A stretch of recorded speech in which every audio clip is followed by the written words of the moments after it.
Alors Pierre lui dit, « Je n'ai ni argent ni or, mais ce que j'ai, je te le donne. Au nom de Jésus de Nazareth, lève-toi et marche. » Actes chapitre 3, verset 6.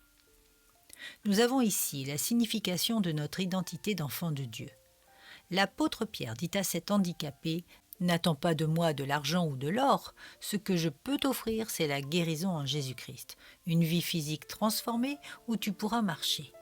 Fini la galère sur le parvis de l'Église, fini de mendier, fini d'être diminué, voire humilié. » À cette époque, Dieu accomplissait beaucoup de miracles sur le plan physique au travers des apôtres, afin de montrer de façon visible sa toute-puissance.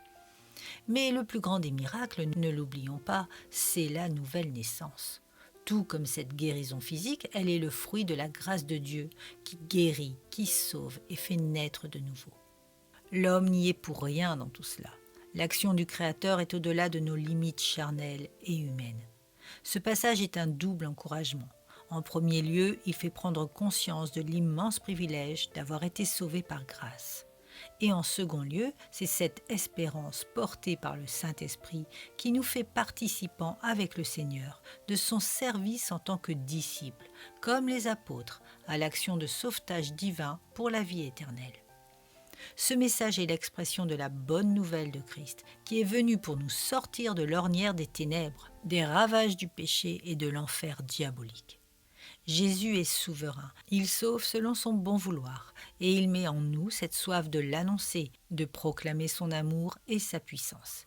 Il nous offre cette espérance divine, qu'il n'y a pas de fatalité, qu'il est à même de solutionner n'importe quel problème. Comme Pierre, nous n'avons ni argent ni or, mais nous avons Christ. La richesse est dans l'amour et le sacrifice de notre Seigneur, le seul qui rachète la vie, non pas à prix d'or ou d'argent, mais au prix de sa propre vie.